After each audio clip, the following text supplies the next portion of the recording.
Assalamualaikum warahmatullahi wabarakatuh. Waalaikumsalam warahmatullahi wabarakatuh. Perkenalkan, saya Dewi Rahayu, Kepala Sekolah SD Negeri 119 Pekanbaru, dan saya adalah calon guru penggerak angkatan 11 Kota Pekanbaru bersama rekan saya Andrianti MPD, Kepala Sekolah SD Negeri 85 Pekanbaru.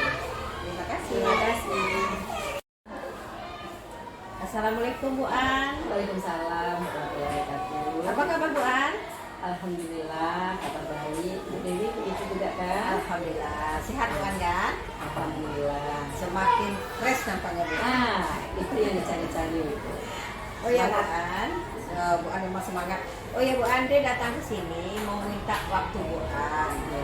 Dia kan dapat tugas melaksanakan sebuah rekaman mengenai demonstrasi konstitusi tentang modul 3.1 pembelajaran pengambilan keputusan berbasis nilai kebajikan sebagai seorang pemimpin. Nah, jadi dia mau mengajukan beberapa pertanyaan kepada Bu An. Boleh kan Bu An? Nah, mudah-mudahan bisa terjawab Ibu Dewi. Baiklah Bu An, biar tidak memperpanjang waktu Bu An, ya menghemat waktu. Dia langsung ke pertanyaannya ya Bu An ya. Yang pertama pertanyaannya, selama ini bagaimana pendapat Ibu sebagai kepala sekolah dalam mengidentifikasi kasus-kasus yang merupakan dilema etika atau bujukan moral?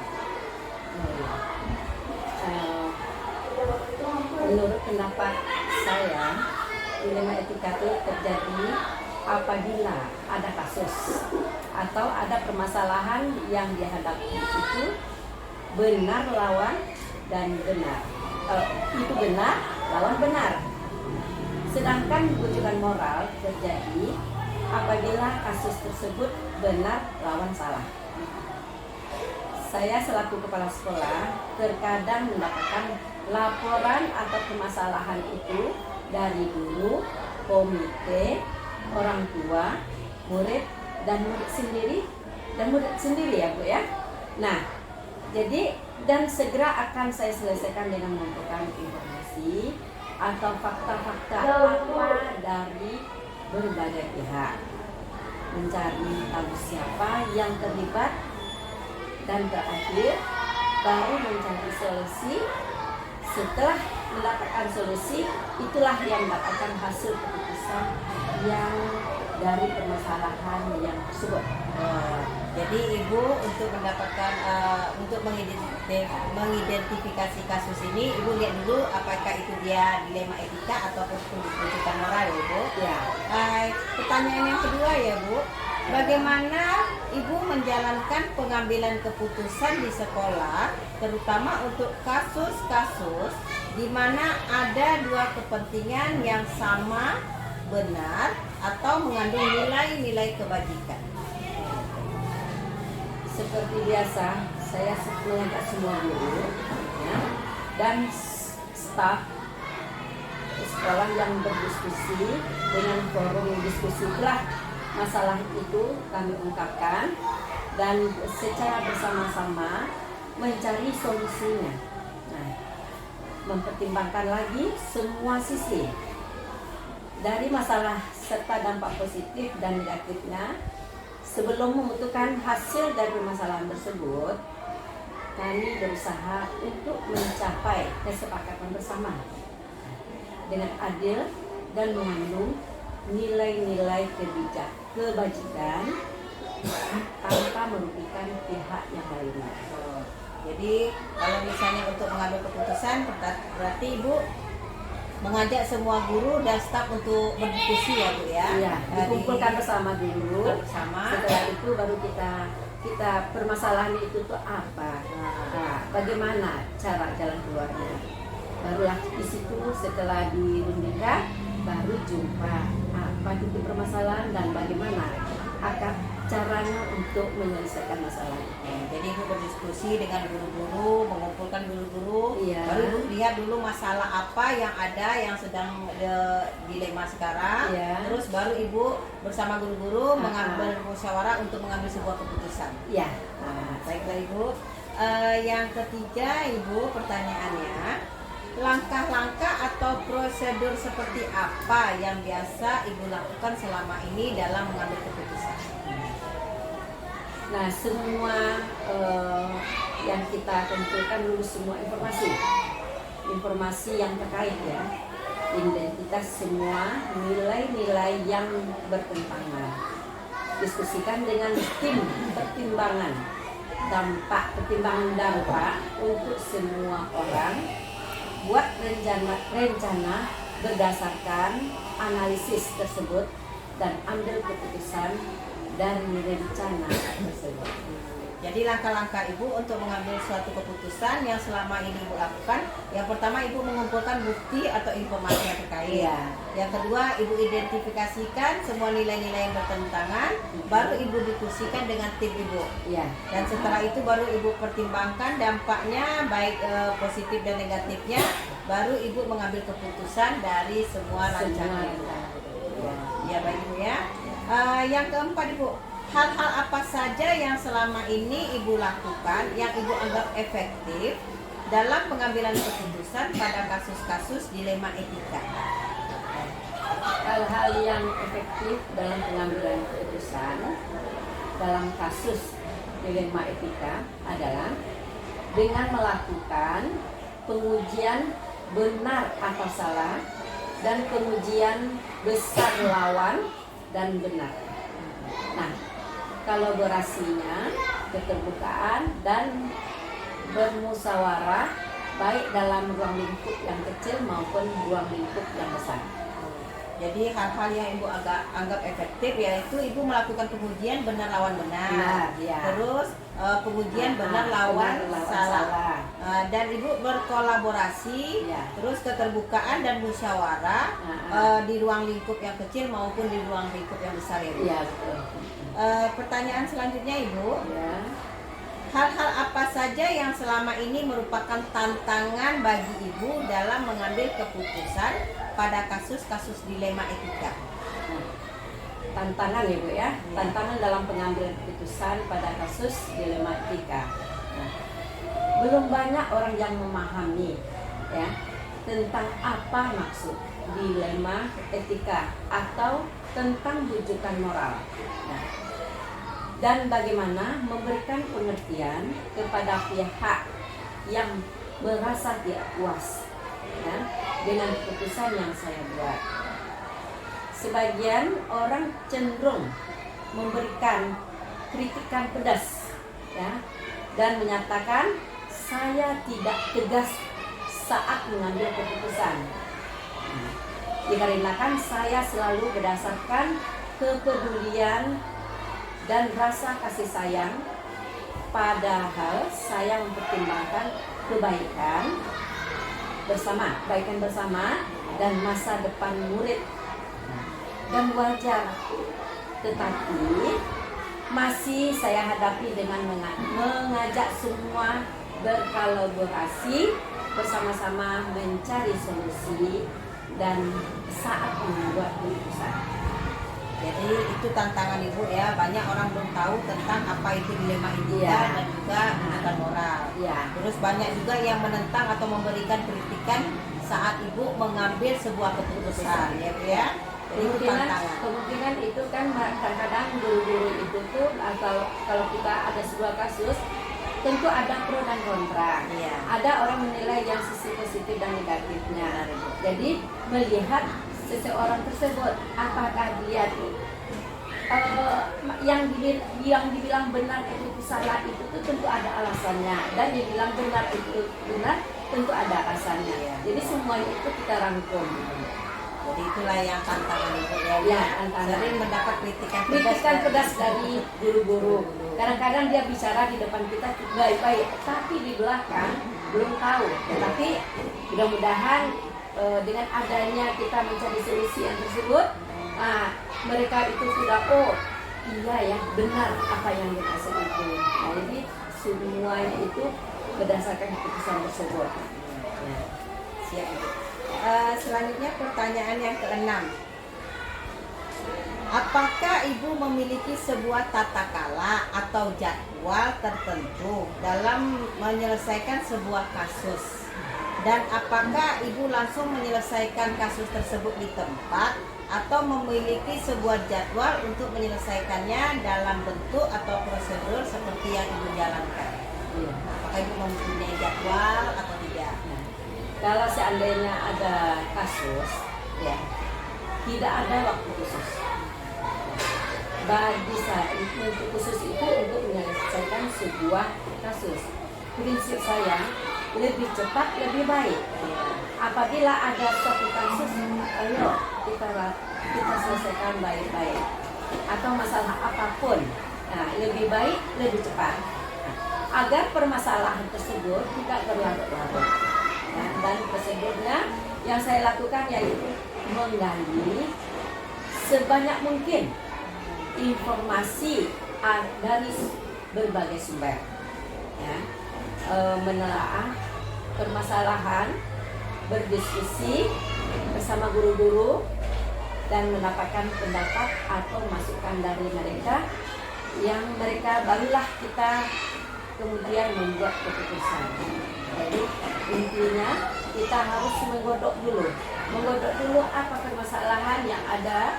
Ayo kita selesaikan bersama-sama.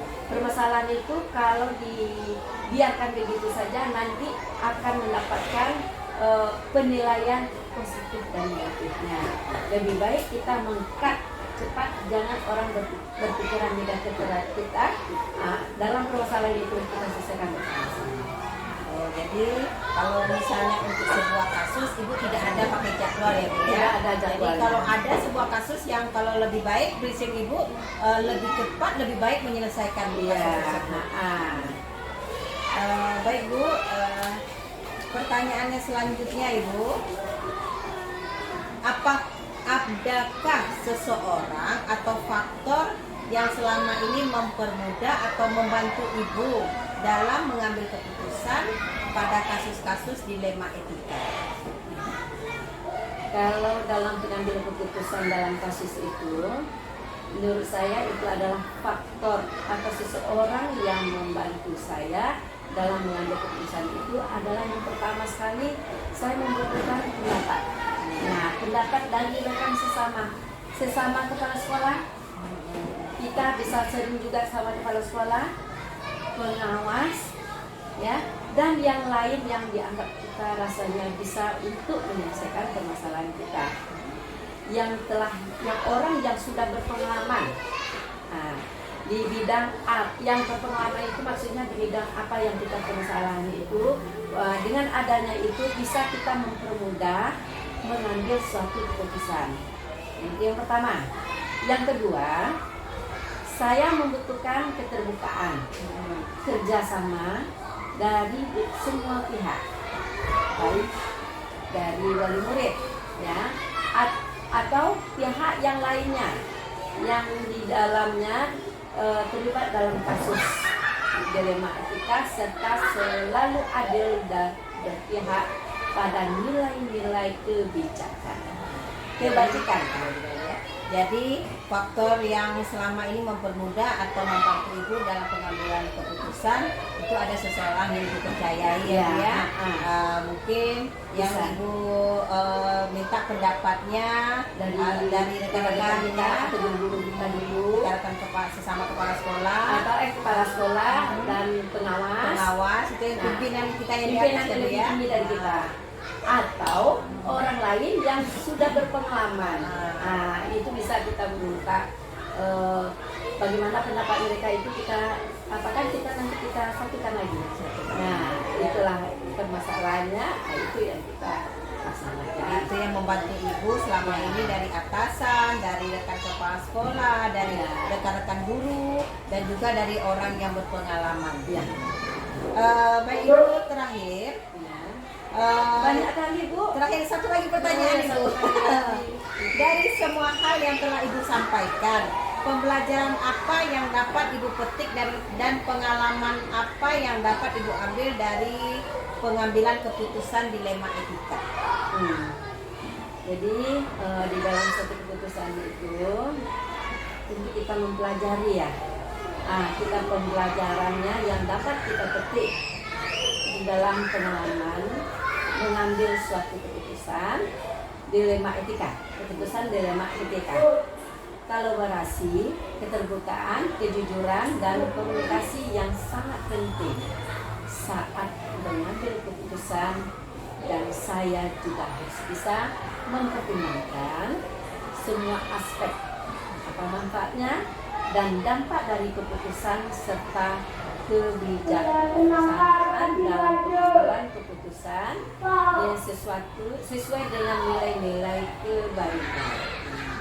Jadi clear ya, yang pembelajarannya dapat yang diambil berarti pentingnya komunikasi yang terbuka, kejujuran, terus kolaborasi, dan juga ibu dapat mengambil secara bijaksana keputusan berdasarkan hasil musyawarah dan tetap adil dalam mengambil keputusan. Ya.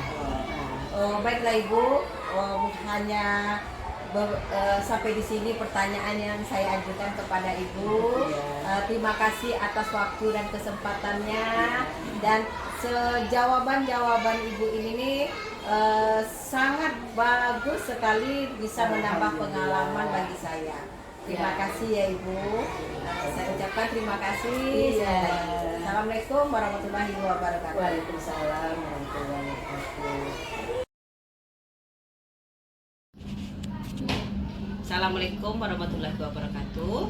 Waalaikumsalam warahmatullahi wabarakatuh. Saya Dewi Rahayu, CGP Angkatan 11 Kota Pekanbaru dari SD Negeri 119. Bersama saya adalah Kepala Sekolah SD Al-Biru, yaitu Perkenalkan, nama saya Ilham Sandri Eskom. Saya diamanahkan menjadi kepala sekolah di SD Al-Biru Pekanbaru.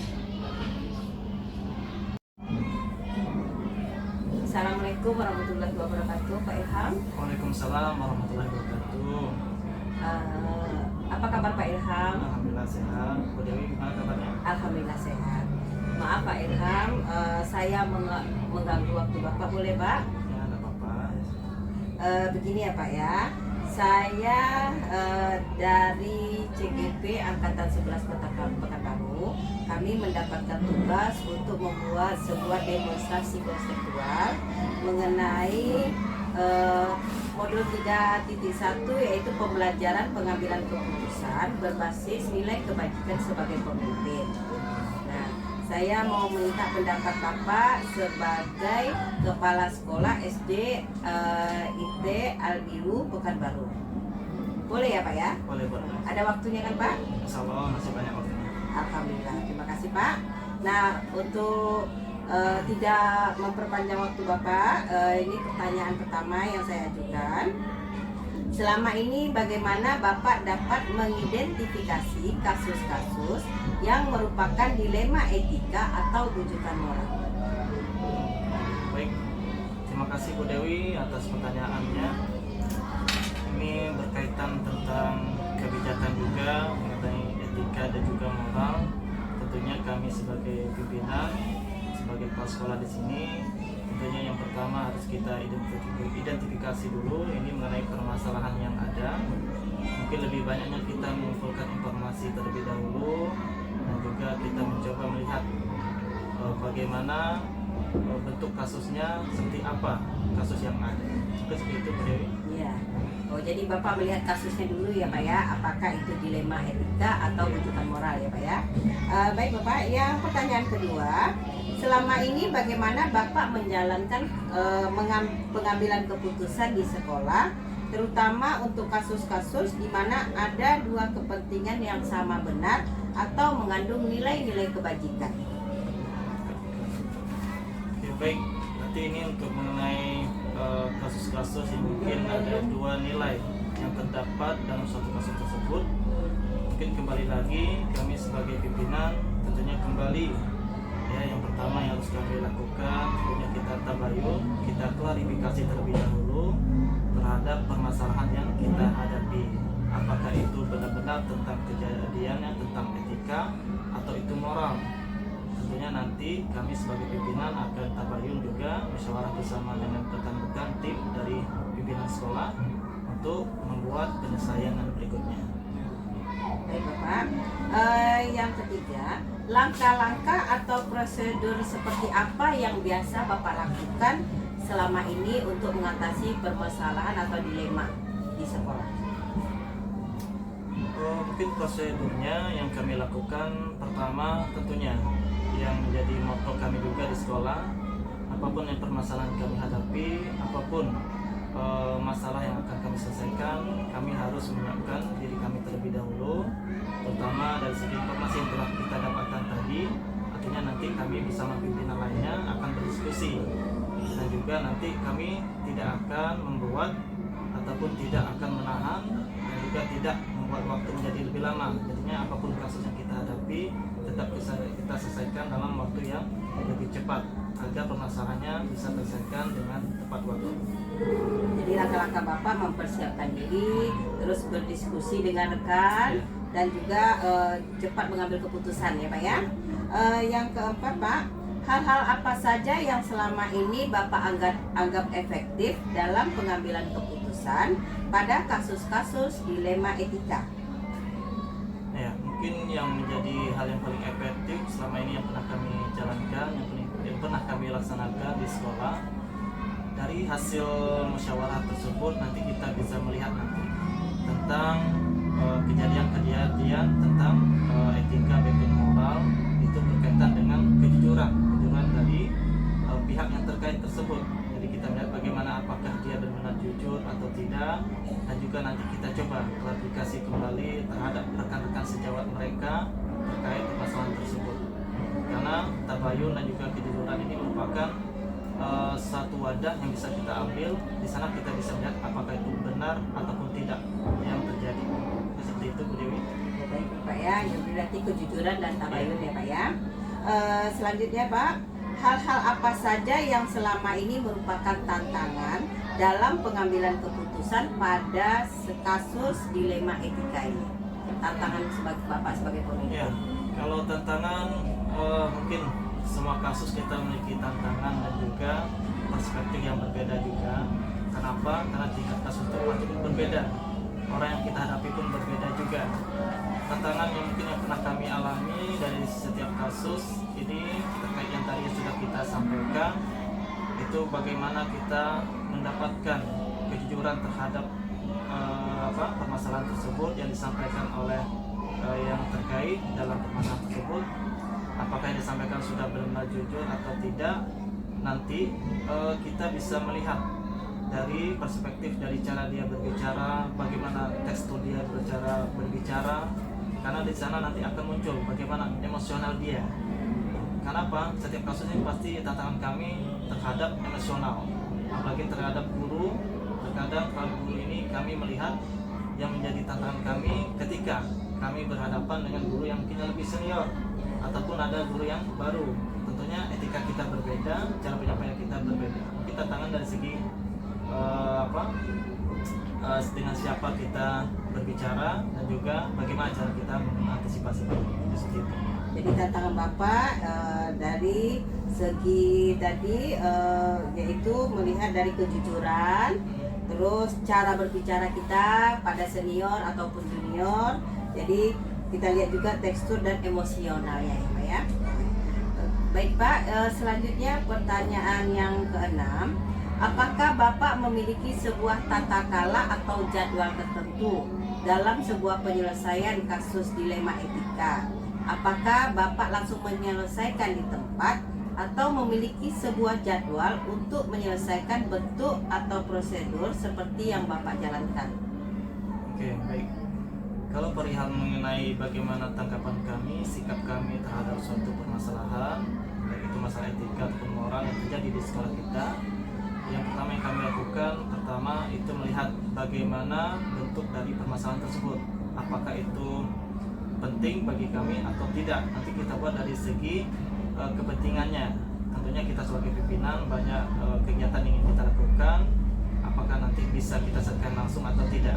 Tapi kembali lagi kepada moto kami, apapun permasalahan kami tetap kita selesaikan dengan segera. Artinya permasalahan ini tetap kami lakukan dan juga tetap kami selesaikan dengan segera bersama tim dari pimpinan dan juga musyawarah terhadap guru. dan juga siswa jika permasalahan itu berkaitan dengan siswa. Dan kemudian nanti dari hasil musyawarah itulah nanti kita akan menyepakati bersama dan juga kita akan menentukan sikap ataupun kesepakatan yang akan kita ambil. Seperti itu mungkin boleh. Jadi tidak ada istilah jadwal tertentu ya Pak ya. Jadi kalau ada masalah, kalau memang itu penting langsung diambil keputusan. Selanjutnya Pak ya, adakah seseorang atau faktor-faktor apa yang selama ini mempermudah atau membantu Bapak dalam pengambilan keputusan dalam kasus-kasus dilema di sekolah? Baik.